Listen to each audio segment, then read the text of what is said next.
Hi friends, स्वागत है एक बार पुनः आपका हमारे यूट्यूब चैनल एग्जाम्पल्स विद अंकित पर। और आज की वीडियो का विषय है द नाउन केस। आज हम लोग केस ऑफ नाउन अर्थात नाउन के केस के बारे में सीखेंगे। तो जैसा कि पिछली वीडियो में आपने देखा था, इसके पहले वाली वीडियो में भी आपने देखा था, पहले हम लोगों ने सीखा था नंबर ऑफ नाउन, नाउन के नंबर के बारे में देखा था। दूसरे में देखा था हमने जेंडर ऑफ नाउन, नाउन के जेंडर के बारे में देखा था। और आज हम लोग सीखने जा रहे हैं केस ऑफ नाउन, नाउन के केस के बारे में। तो जब हम नाउन की पार्सिंग करते हैं तो उसमें चार चीजें इंपॉर्टेंट हो जाती हैं। पहला नंबर, दूसरा जेंडर, तीसरा केस और चौथा फंक्शन एंड रिलेशन। ठीक, तो आज की वीडियो का विषय है द नाउन केस। आज हम लोग सीखने जा रहे हैं केस कारक। पहले आप जानो केस होता क्या है, केस किसे कहते हैं। तो यहां पे इसकी डेफिनेशन ये कहती है the relation in which a noun और pronoun stands to some other words in a sentence is called case. Case क्या है, इसकी डेफिनेशन क्या कहती है।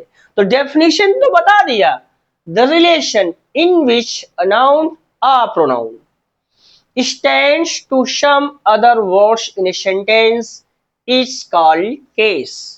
केस का अर्थ होता है कारक। केस का अर्थ होता है कारक अर्थात काम को करने वाला। यहां देखिए, अब केस का अर्थ होता है कारक, काम को करने वाला अर्थात जो काम को करता है उसे ही हम केस कारक कहते हैं।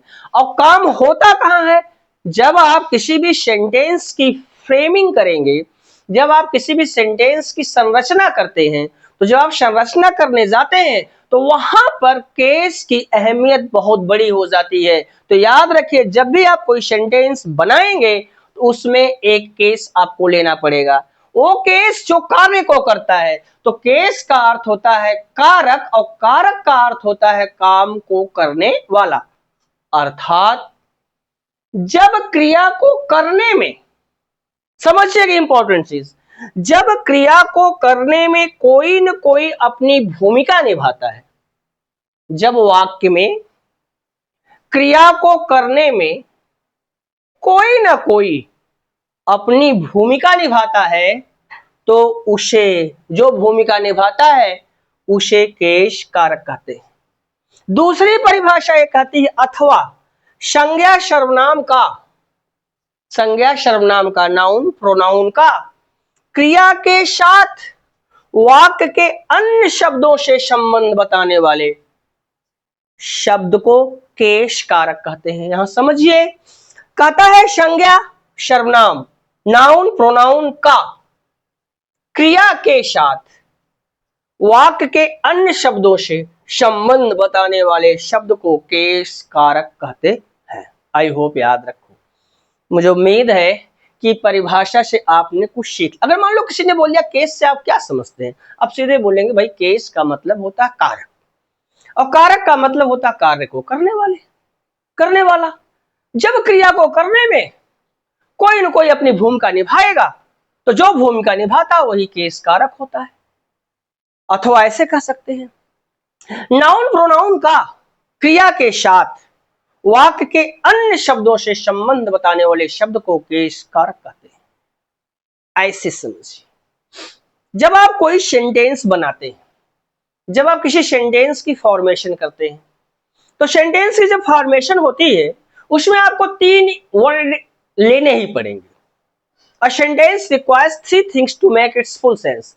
किसी भी सेंटेंस की जब आप संरचना करने जाते हैं तो you require three things to make its full sense. तो किसी भी सेंटेंस का पूरा अर्थ निकालने के लिए आपके पास तीन शब्द होने चाहिए। The first one is subject. पहला जो शब्द होता है सब्जेक्ट, जिसको आप बोलते हो कर्ता। सेकेंड वन इज वर्ब, जिसको आप बोलते हो क्रिया। And third one is object और कॉम्प्लीमेंट। और जो तीसरा शब्द होता है वो या तो ऑब्जेक्ट होता है, कर्म, या कॉम्प्लीमेंट, पूरा। अब अमंग these थ्री वर्ड्स, इन तीनों शब्दों में verb is the most important word in sentence. इन तीनों शब्दों में वाक्य का सबसे महत्वपूर्ण शब्द वर्ब क्रिया होता है। क्यों होता है? बिकॉज, क्योंकि it gives meaning to sentence, क्योंकि यह वाक्य को अर्थ प्रदान करता है। विदाउट वर्ब, बिना क्रिया के there can be no sentence, बिना क्रिया के कोई वाक्य बन ही नहीं सकता। Means to say no sentence can be imagined without verb, बिना क्रिया के किसी भी सेंटेंस की हम कल्पना ही नहीं कर सकते। It means verb is the soul of sentence, verb जो होता है वो वाक्य का प्राण होता है। The soul of sentence lies in verb, वाक्य का जो प्राण होता है वो क्रिया में होता है। विदाउट वर्ब, बिना क्रिया के अ सेंटेंस इज डेड, वाक्य हमारा निष्प्राण हो जाता है। तो याद रखो, नाउन प्रोनाउन का क्रिया के साथ वाक्य के अन्य शब्दों से क्या संबंध है, जो शब्द इसको दर्शाता है उसी शब्द का नाम है केश कारक, जो काम को करता है। आइए जानते हैं केस के कितने प्रकार होते हैं। ठीक, kinds of case.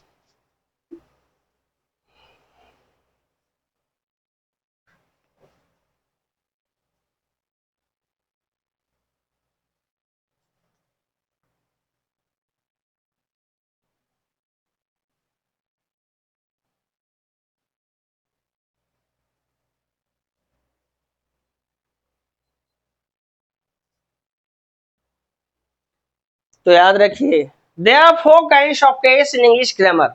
English grammar में केस जो होते हैं वो 4 प्रकार के होते हैं। It's very important.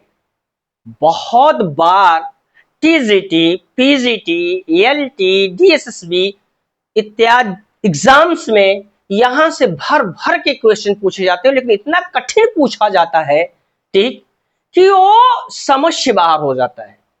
और जब आप गहराई में जाकर पढ़ पाएंगे, जब आप गहराई में जाके पढ़ेंगे ताही आप क्वेश्चन को सॉल्व कर पाएंगे, अन्यथा आप कल्पना नहीं कर पाएंगे। ठीक, क्योंकि बेस से क्वेश्चन बनाता है, वो जानकारी हासिल करना चाहता है, पता लगाता है कि आप कितनी गहराई में जाकर पढ़े हैं। ठीक, आइए जानते हैं केस के काइंड्स। तो काइंड्स ऑफ केस की बात करें, कारक के प्रकार की, तो there are 4 kinds of case in English grammar. अंग्रेजी ग्रामर में केस 4 प्रकार के होते हैं। आइए देखते हैं वो कौन कौन है। तो जो 4 प्रकार है केस के, वो है, पहला हमारा जो है वो है नॉमिनेटिव केस। पहला जो है हमारा वो है नॉमिनेटिव केस। नॉमिनेटिव केस, पहला है नॉमिनेटिव केस, जिसको क्या बोलते हैं? कर्ता कारक। इसी का नाम और भी है, ठीक, जिसको हम नाम देते हैं,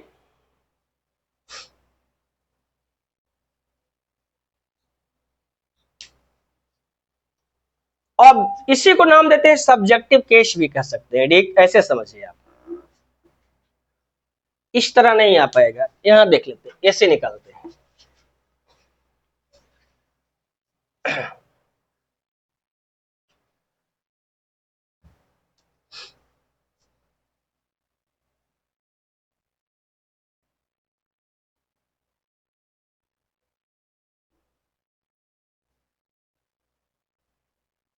there are 4 kinds of case English grammar. English grammar में केस जो होते हैं वो 4 प्रकार के होते हैं।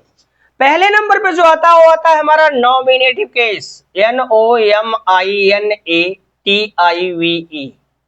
Nominative case. नॉमिनेटिव केस, इसका दूसरा नाम जो है वो है सब्जेक्टिव केस। इसी को हम सब्जेक्टिव केस के नाम से भी जानते हैं, सब्जेक्टिव केस, और इसको हिंदी में कहते हैं कर्ता कारक।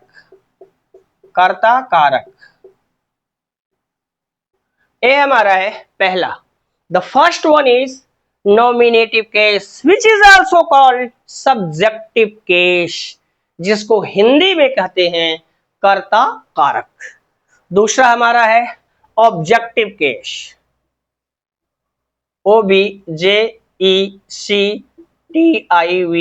Objective case. इसका दूसरा नाम है accusative case, ACCUSATIVE, objective case का दूसरा नाम है अक्यूजेटिव केस, जिसको हिंदी में कहते हैं कर्म कारक। कर्म कारक, ये दूसरा कर्म कारक। तीसरा जो है वो हमारा है possessive case, POSSESSIVE, possessive case. इसका दूसरा नाम जो है वो generative case, GENITIVE, generative case, जिसको हम हिंदी में कहते हैं संबंध कारक। संबंध कारक, संबंध कारक। और जो चौथा आता है हमारा है ओकेटिव केस, VOCATIVE, ओकेटिव केस, और जिसका दूसरा नाम है dative case, DATIVE, dative case, जिसको हम कहते हैं संबोधन कारक। संबोधन कारक, संबोधन कारक। गाइस, आपने यहां देखा, जब बात केस की करें तो केस का कुछ कॉन्सेप्ट तो आपके समझ में आया ही होगा। कोई पूछ दे केस से आप क्या समझते हैं, तो आप सीधे जवाब देंगे भैया केस का अर्थ होता है कारक, काम को करने वाला।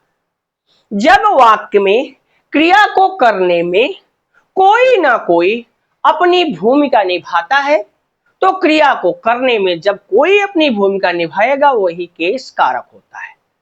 अथवा नाउन प्रोनाउन का क्रिया के साथ वाक्य के अन्य शब्दों से क्या संबंध है जो इसको दर्शाता है, उसी का नाम केस कारक होता है।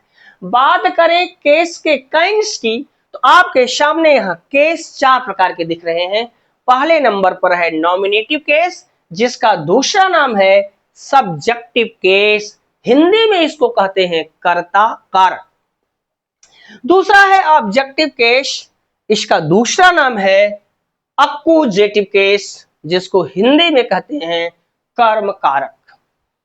तीसरे नंबर पे पजेसिव केस, इसका दूसरा नाम है जेनेटिव केस, जिसको हिंदी में कहते हैं संबंध कारक। और चौथे नंबर पे है ओकेटिव केस, इसका दूसरा नाम है डेटिव केस, जिसको हिंदी में कहते हैं संबोधन कारक। आई होप यहां तक हम लोगों का कॉन्सेप्ट क्लियर हो गया। अब चलते हैं, फोकस करते हैं। Let's focus the first one, nominative और सब्जेक्टिव केस। आइए जानते हैं नॉमिनेटिव और सब्जेक्टिव केस क्या होता है। Let's focus.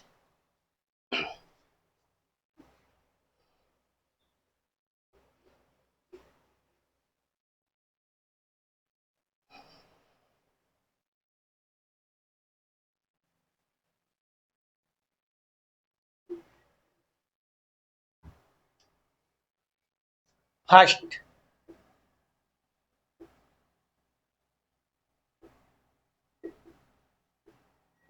Nominative case.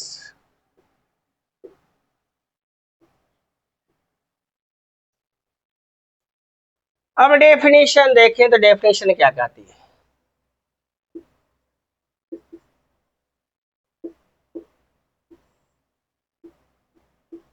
When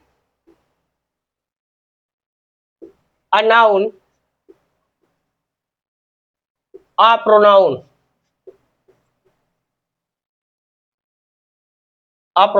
is used as the subject of a verb in a sentence,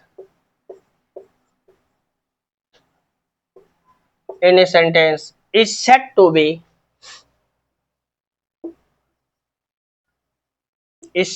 be in nominative case.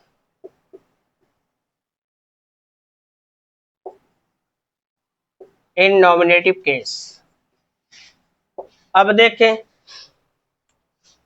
कहता है when a noun or pronoun, जब कोई नाउन या pronoun is used as the subject of above in a sentence, जब कोई noun pronoun किसी वाक्य में क्रिया के कर्ता के रूप में यूज होता है। समझिए, जब कोई नाउन प्रोनाउन किसी वाक्य में क्रिया के कर्ता के रूप में, सब्जेक्ट ऑफ वर्ब के रूप में यूज होता है, तो is said to be nominative case, तो वह नॉमिनेटिव केस में होता है। ठीक, देखिए हिंदी परिभाषा।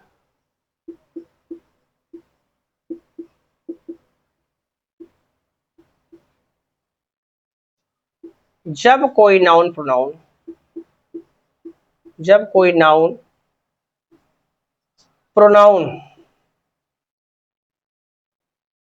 किसी वाक्य में वर्ब के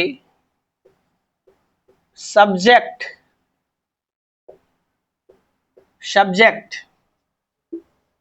के रूप में यूज होता है, प्रयुक्त होता है, तो वह नाउन प्रोनाउन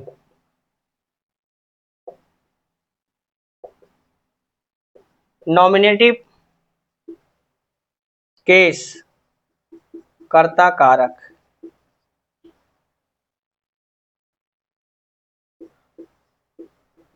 के रूप में होता है।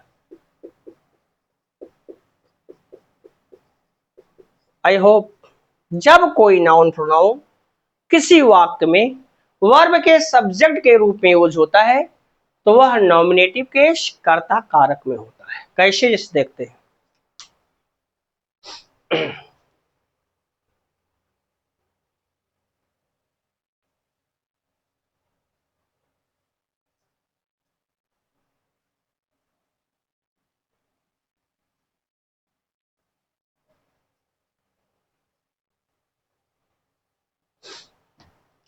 जैसे यहाँ पहला सेंटेंस है, एग्जाम्पल देखें। यहाँ पहला सेंटेंस है, तो कहता है कि राम रीड्स हिज बुक। अब देखें, एक सेंटेंस है और यहाँ पे रीड से हमारा जो वर्ड है ये वर्ब है। अब रीड्स वर्ब है और राम क्या करता है? राम जो है पढ़ने का कार्य करता है। तो राम इन दिस सेंटेंस, इस वाक्य में the word Ram which is noun is used as the subject of the verb reads. इस वाक्य में नाउन राम वाक्य के वर्ब रीड्स के सब्जेक्ट के रूप में हुआ, कर्ता के रूप में हुआ। कर्ता मीन्स कार्य को करने वाला, यही रीड्स कर रहा है, इसलिए Ram is in nominative case, एक कर्ता कारक में है राम। ये क्या है? ए nominative case.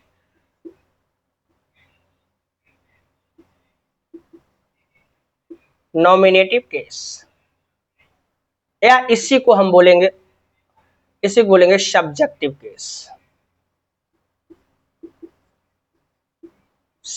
Case.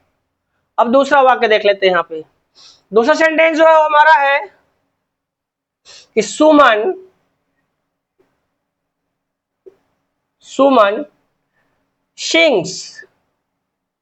sings a song। Suman sings a song. अब एक सेंटेंस, इस सेंटेंस में देखें तो सिंग्स जो वर्ड है वो वर्ब है और इस क्रिया सिंग्स को करने वाला कौन है?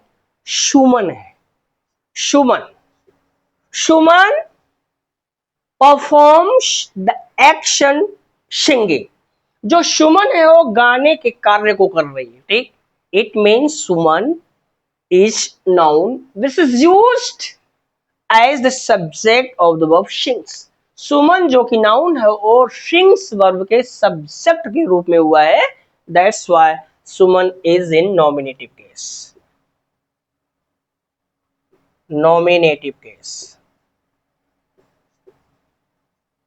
It is subjective case, subjective case. ये तो ये आपका कॉन्सेप्ट यहां तक क्लियर हो गया होगा, ठीक। अब तीसरा सेंटेंस देखते हैं। नाउन भी होगा और प्रोनाउन भी होगा जो वर्ब के सब्जेक्ट के रूप में यूज होगा, ठीक।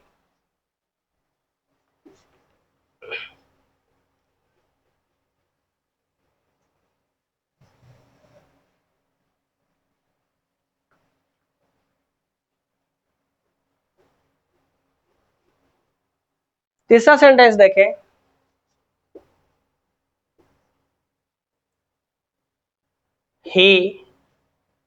he plays cricket,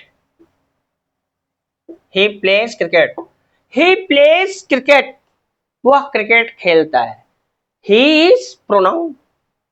in this sentence plays is verb and he is pronoun has been used in place of noun।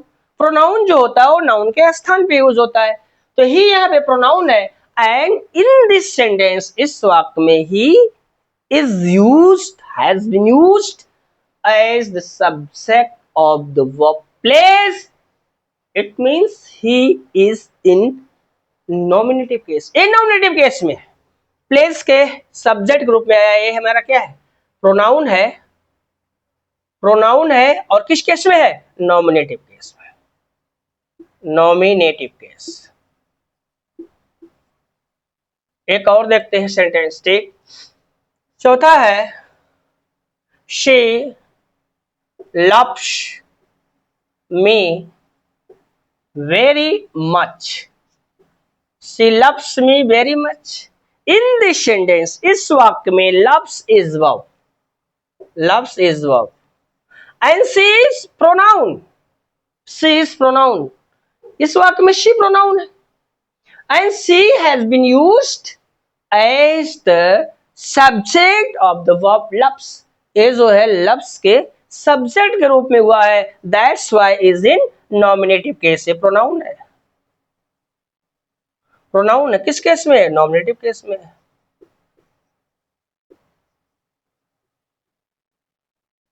I hope ये बातें क्लियर हो गई होंगी, तो फिर समझिए। केस जो होते हैं वो चार प्रकार के होते हैं। Four kinds of case in English example. First one is nominative case, it may also be called subjective case, and second is objective case which is also known as accusative case, and third one is possessive case is also known as genitive case, and the last one is vocative case is also known as dative case। और यहाँ पे हम लोगों ने सीखा the first one, nominative case, when a noun or pronoun is used as the subject of a verb in a sentence is known to be nominative case। जब कोई noun pronoun किसी वाक्य में वर्ब के सब्जेक्ट के रूप में होता है use, that's known to be nominative case, वो नॉमिनेटिव केस के रूप में जाना जाता है। लेट्स गेट इट्स आइडेंटिफिकेशन, इसकी पहचान जान लेते हैं।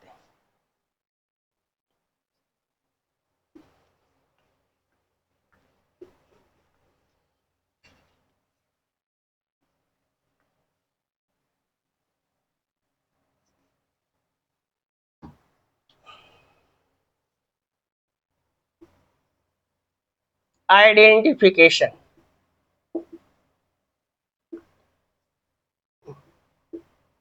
पहचान इसकी क्या है, पहचान वाक्य में प्रयुक्त वर्ब में, वाक्य में प्रयुक्त वर्ब में, वर्ब में कौन या किसने, किसने, कौन या किसने लगाकर प्रश्न करने से, लगाकर प्रश्न करने से, करने से उत्तर में मिलने वाला, उत्तर में मिलने वाला, मिलने वाला नाउन प्रोनाउन,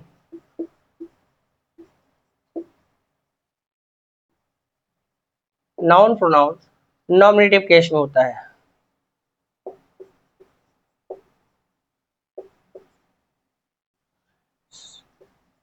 होता है। अब यहां समझिए आप, ये कहता है वाक्य में प्रयुक्त वर्ब में कौन या किसने लगाकर प्रश्न करो। कौन या किसने लगाकर प्रश्न करने से उत्तर में जो भी नाउन या प्रोनाउन आपको मिलेगा वो याद रखना हमेशा नॉमिनेटिव केस में। कैसे इसे देखते हैं।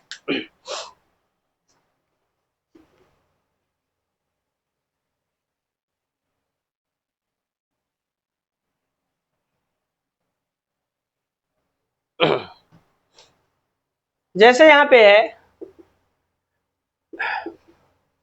जैसे Pramod, Pramod writes a letter. Pramod पत्र लिखता है। इस वाक्य में राइट्स क्या है, वर्ब है, ए वर्ब है। और इसी में कौन या किसने लगाकर प्रश्न करना है। कौन या किसने लगाकर प्रश्न करने पर उत्तर में जो भी नाउन या प्रोनाउन मिलेगा वो नॉमिनेटिव केस में होगा। प्रश्न कर लिया, प्रश्न इसमें कर लिया, who writes letter, who writes, who writes a letter. पत्र कौन लिखता है। आंसर में क्या मिल रहा है, क्वेश्चन है, एक क्वेश्चन है, आंसर हमको मिल रहा है, क्या मिल रहा है, राम, राम। तो Ram is nominative case, nominative case. Guys आज की वीडियो में बस यहीं तक, मिलते हैं आपसे अगली वीडियो में, तब तक के लिए विदा। चलते चलते एक रिक्वेस्ट आपसे, अगर आपको वीडियो पसंद आए तो लाइक और दोस्तों के साथ शेयर कीजिए। अगर आप चैनल पर नए हैं तो प्लीज चैनल को सब्सक्राइब कर लीजिए ताकि आने वाली वीडियो की नोटिफिकेशन आपको मिलते रहे। बेस्ट ऑफ लक, मिलते हैं अगली वीडियो में।